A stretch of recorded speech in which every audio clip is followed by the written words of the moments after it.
ओम शांति। 6/12/87। सिद्धि का आधार श्रेष्ठ वृत्ति। स्व परिवर्तन में पहले मैं और सेवा में पहले आप करने वाले ऐसे होली हंस ब्राह्मण आत्माओं प्रति अव्यक्त बाप दादा बोले। आज बाप दादा अपने चारों ओर के होली हंसों की सभा देख रहे हैं। हर एक होली हंस अपनी श्रेष्ठ स्थिति के आसन पर विराजमान है। सभी आसनधारी होली हंसों की सभा सारे कल्प में अलौकिक और न्यारी है। हर एक होली हंस अपनी विशेषता से अति सुंदर सजा हुआ है। विशेषताएं श्रेष्ठ श्रृंगार हैं। सजे सजाए होली हंस कितने प्यारे लगते हैं। बाप दादा हर एक की विशेषताओं का श्रृंगार देख हर्षित होते हैं। श्रृंगारे हुए सभी हैं क्योंकि बाप दादा ने ब्राह्मण जन्म देते ही बचपन से ही विशेष आत्मा भाव का वरदान दिया। नंबरवार होते भी लास्ट नंबर भी विशेष आत्मा है। ब्राह्मण जीवन में आना अर्थात विशेष आत्मा में आ गए। ब्राह्मण परिवार में चाहे लास्ट नंबर हो, लेकिन विश्व की अनेक आत्माओं के अंतर में वो भी विशेष गाए जाते हैं। इसलिए कोटों में कोई और कोई में भी कोई गाया हुआ है। तो ब्राह्मण आत्माओं की सभा अर्थात विशेष आत्माओं की सभा। आज बाप दादा देख रहे थे कि विशेषता का श्रृंगार बाप ने सभी को एक समान एक जैसा ही कराया है, लेकिन कोई उस श्रृंगार को धारण कर समय प्रमाण कार्य में लगाते हैं और कोई वह तो धारण नहीं कर सकते, वह कोई समय प्रमाण कार्य में नहीं लगा सकते। जैसे आजकल की रॉयल फैमिली वाले समय प्रमाण श्रृंगार करते हैं तो कितना अच्छा लगता है। जैसा समय वैसा श्रृंगार, इसको कहते हैं नॉलेजफुल। आजकल श्रृंगार के अलग अलग सेट रखते हैं ना, तो बाप दादा ने अनेक विशेषताओं के अनेक श्रेष्ठ गुणों के कितने वैरायटी सेट दिए हैं। चाहे कितना भी अमूल्य श्रृंगार हो, लेकिन समय प्रमाण अगर नहीं हो तो क्या लगेगा। ऐसे विशेषताओं के, गुणों के, शक्तियों के, ज्ञान के रत्नों के अनेक श्रृंगार बाप ने सभी को दिए हैं, लेकिन नंबर बन जाते हैं समय पर कार में लगाने के। भले ये सब श्रृंगार हैं, लेकिन हर एक विशेषता व गुण का महत्व समय पर होता है। होते हुए भी समय पर कार्य में नहीं लगाते तो अमूल्य होते हुए भी उसका मूल्य नहीं होता। जिस समय जो विशेषता धारण करने का कार्य है, उसी विशेषता का ही मूल्य है। जैसे हंस कंकड़ और रतन दोनों को परख अलग अलग कर रतन धारण करता, कंकड़ छोड़ देता है, बाकी रतन मोती धारण करता है। ऐसे होली हंस अर्थात समय प्रमाण विशेषता व गुण को परख कर वही समय पर यूज करे, इसको कहते हैं परखने की शक्ति, निर्णय करने की शक्ति वाला होली हंस। तो परखना और निर्णय करना, ये दोनों शक्तियां नंबर आगे ले जाती हैं। जब ये दोनों शक्तियां धारण हो जाती तो समय प्रमाण उसी विशेषता से कार्य ले सकते। तो हर एक होली हंस अपनी इन दो शक्तियों को चेक करो। दोनों शक्तियां समय पर धोखा तो नहीं देती।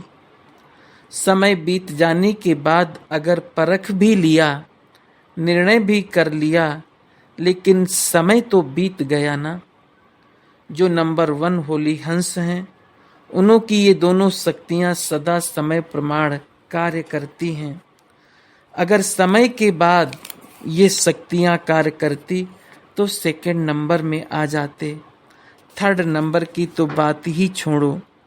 और समय पर वही हंस कार्य कर सकता, इसकी बुद्धि होली है, जिसकी बुद्धि होली है। होली का अर्थ सुनाया ना, एक होली अर्थात पवित्र, और हिंदी में होली अर्थात बीती सो बीती। तो जिनकी बुद्धि होली अर्थात स्वच्छ है, और सदा ही जो सेकंड जो परिस्थिति बीत गई वो होली, ये अभ्यास है। ऐसे बुद्धि वाले सदा होली अर्थात रूहानी रंग में रंगे हुए रहते हैं, सदा ही बाप के संग के रंग में रंगे हुए हैं। तो एक ही होली शब्द 3 रूप से यूज होता है, जिसमें ये तीनों ही अर्थ की विशेषताएं हैं। अर्थात जिन हंसों को ये विधि आती है वो हर समय सिद्धि को प्राप्त होते हैं। तो आज बाप दादा होली हंसों की सभा में सभी होली हंसों की ये विशेषताएं देख रहे हैं।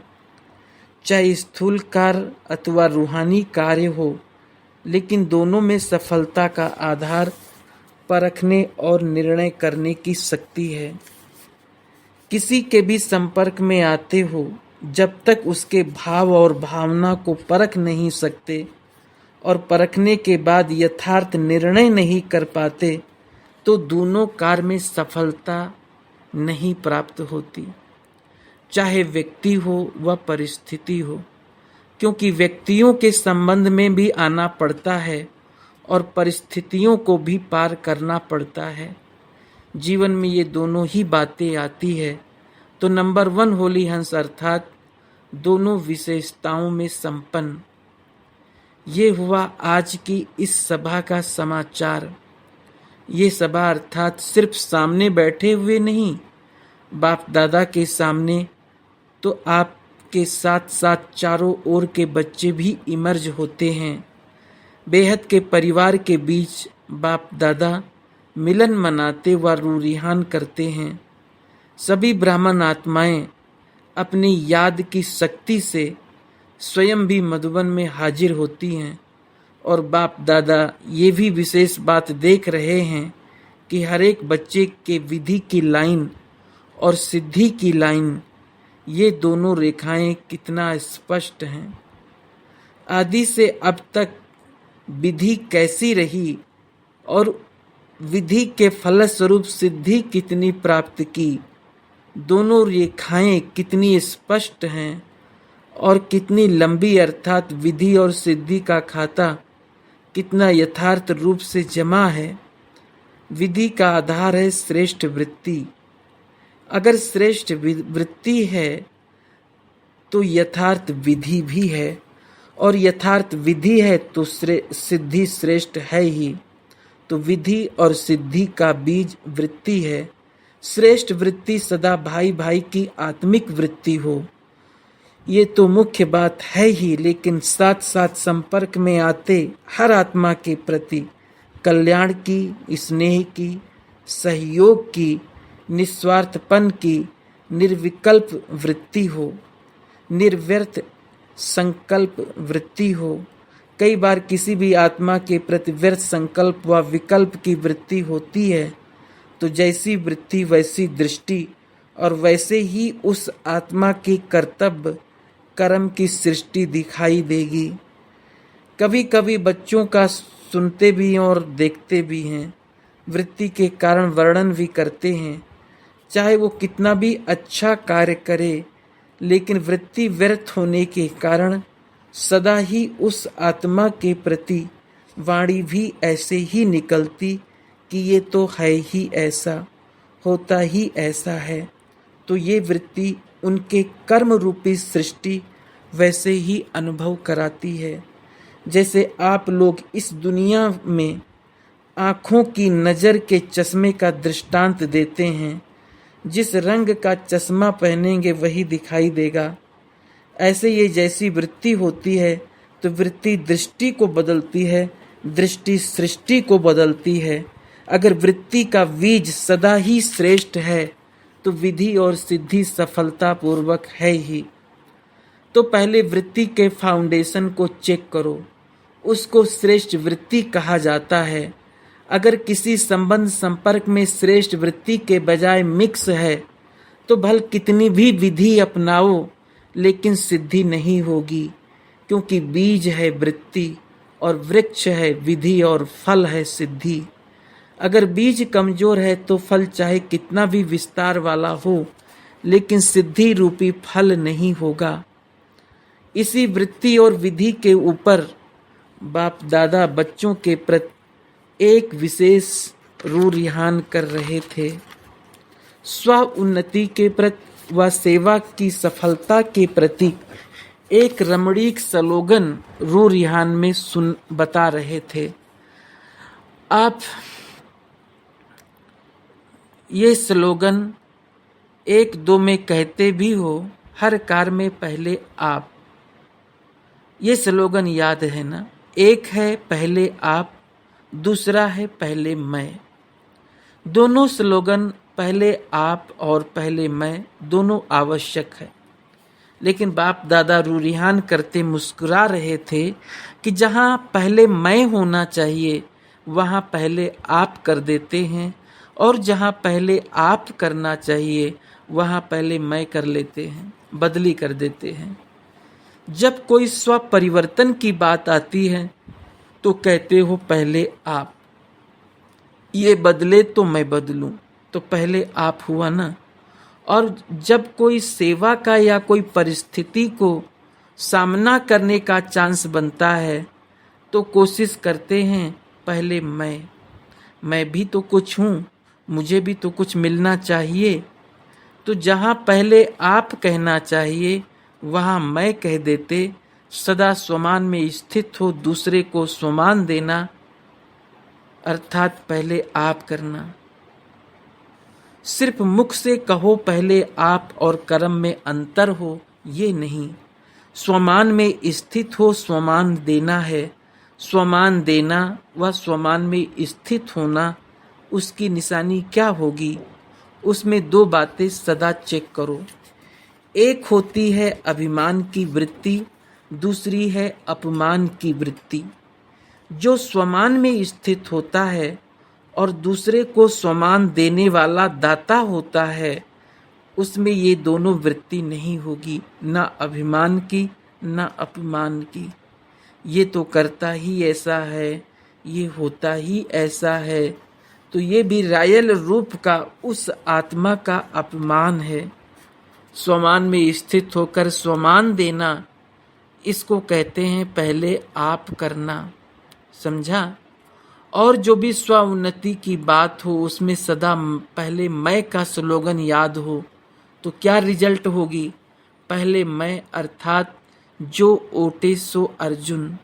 अर्जुन अर्थात विशेष आत्मा, न्यारी आत्मा, अलौकिक आत्मा, अलौकिक विशेष आत्मा। जैसे ब्रह्मा बाप सदा पहले मैं के स्लोगन में जो ओटे सो अर्जुन बनाना अर्थात नंबर 1 आत्मा, नंबर 1 का सुनाया, नंबर 1 डिवीजन।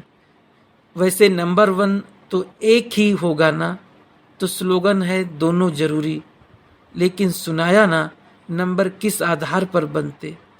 जो समय प्रमाण कोई भी विशेषता को कार्य में नहीं लगाते तो नंबर आगे पीछे हो जाता। समय पर जो कार्य में लगाता है वो विन करता है अर्थात 1 हो जाता है।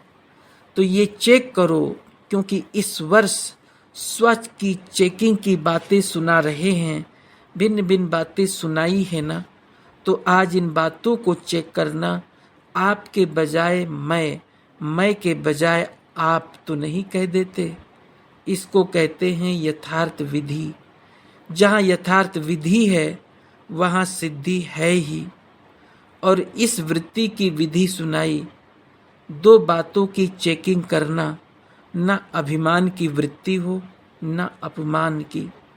जहाँ ये दोनों की अप्राप्ति है वहाँ ही स्वमान की प्राप्ति है। आप कहो न कहो, सोचो न सोचो, लेकिन व्यक्ति प्रकृति दोनों ही सदा स्वतः ही स्वमान देते रहेंगे। संकल्प मात्र भी स्वमान की प्राप्ति की इच्छा से स्वमान नहीं मिलेगा। निर्माण बनना अर्थात पहले आप कहना। निर्माण स्थिति स्वतः ही स्वमान दिलाएगी। स्वमान की परिस्थितियों में पहले आप कहना अर्थात बाप समान बनना। जैसे ब्रह्मा बाप ने सदा ही स्वमान देने में पहले जगत अम्बा, पहले सरस्वती माँ, पीछे ब्रह्मा बाप रखा। ब्रह्मा माता होते भी स्वमान देने के अर्थ जगत अम्बा माँ को आगे रखा, हर कार्य में बच्चों को आगे रखा और पुरुषार्थ की स्थिति में सदा स्वयं को पहले मैं इंजन के रूप में देखा। इंजन आगे होता है ना, सदा ये साकार जीवन में देखा कि जो मैं करूँगा मुझे देख सभी करेंगे। तो विधि में, स्व उन्नति में, तीव्र पुरुषार्थ की लाइन में पहले मैं रखा। तो आज विधि और सिद्धि की रेखाएं चेक कर रहे थे, समझा? तो बदली नहीं कर देना। ये बदली करना माना भाग्य को बदली करना।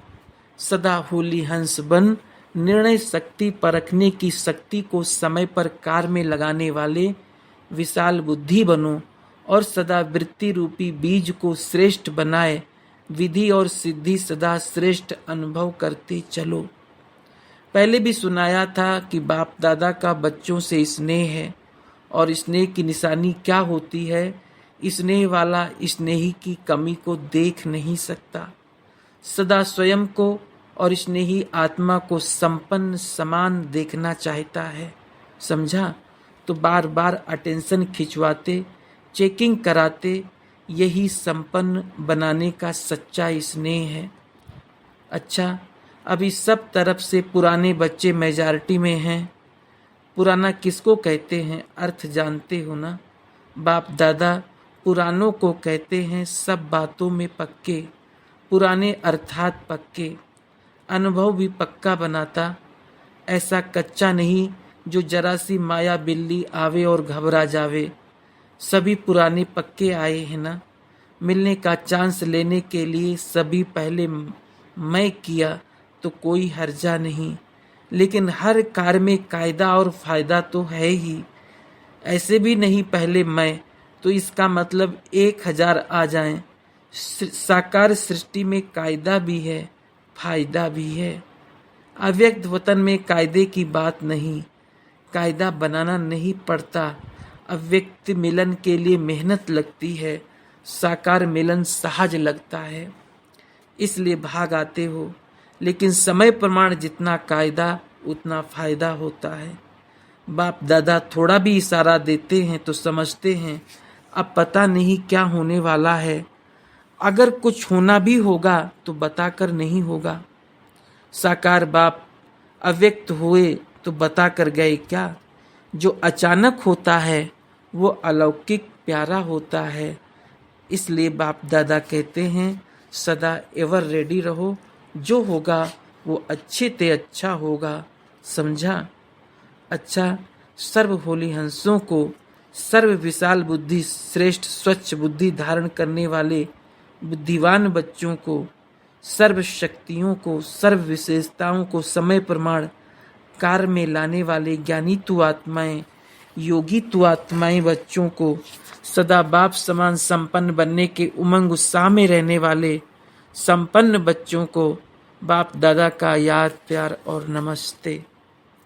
अव्यक्त बाप दादा की पार्टियों से मुलाकात। पहला, सदा अपने को समर्थ बाप के समर्थ बच्चे अनुभव करते हो।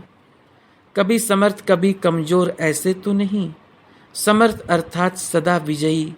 समर्थ की कभी भी हार नहीं हो सकती, स्वप्न में भी हार नहीं हो सकती।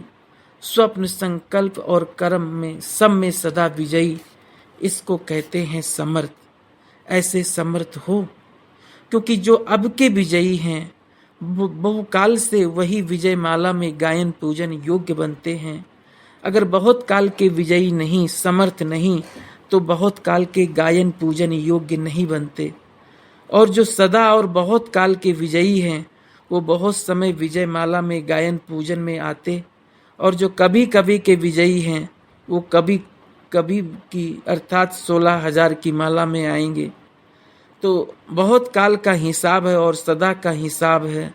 16,000 की माला सभी मंदिरों में नहीं होती, कहाँ कहाँ होती है। दूसरा, सभी अपने को इस विशाल ड्रामा के अंदर हीरो पार्टधारी आत्माएं अनुभव करते हो। आप सबका हीरो पार्ट है। हीरो पार्टधारी क्यों बने? क्योंकि जो ऊंचे ते ऊंचा बाप जीरो है, उसके साथ पार्ट बजाने वाले हो। आप भी जीरो अर्थात बिंदी हो, लेकिन आप शरीरधारी बनते हो और बाप सदा जीरो है। तो जीरो के साथ पार्ट बजाने वाले हीरो एक्टर हैं, ये स्मृति रहे तो सदा ही यथार्थ पार्ट बजाएंगे, स्वतः ही अटेंशन जाएगा। जैसे हद के ड्रामा के अंदर हीरो पार्टधारी को कितना अटेंशन रहता है। सबसे बड़े ते बड़ा हीरो पार्ट आप सबका है। सदा इसी खुशी और नशे और खुशी में रहो।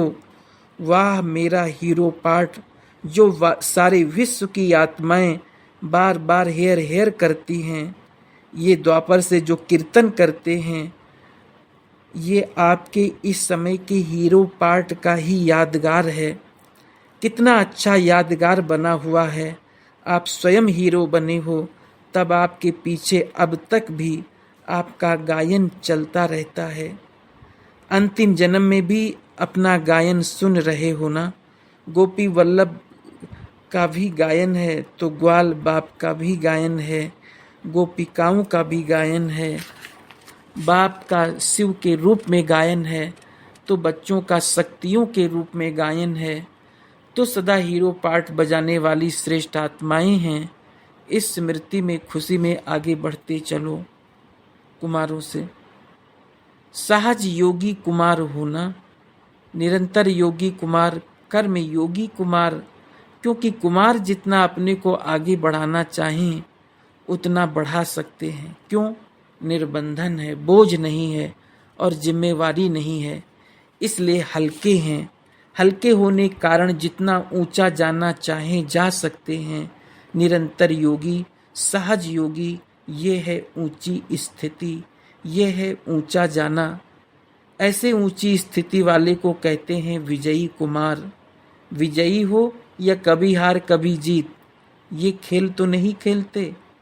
अगर कभी हार कभी जीत के संस्कार होंगे तो एक रस स्थिति का अनुभव नहीं होगा। एक की लगन में मगन रहने का अनुभव नहीं करेंगे। दूसरा, सदा हर कर्म में कमाल करने वाले कुमार होना। कोई भी कर्म साधारण नहीं हो, कमाल का हो। जैसे बाप की महिमा करते हो, बाप की कमाल गाते हो, ऐसे कुमार अर्थात हर कर्म में कमाल दिखाने वाले। कभी कैसे वाले नहीं। ऐसे नहीं जहाँ कोई खींचे वहाँ खींच जाओ, लुढ़कने वाले लोटे नहीं। कभी कहाँ लुढ़क जाओ कभी कहाँ, ऐसे नहीं। कमाल करने वाले बनो। अविनाशी हैं, अविनाशी बनाने वाले हैं, ऐसे चैलेंज करने वाले बनो।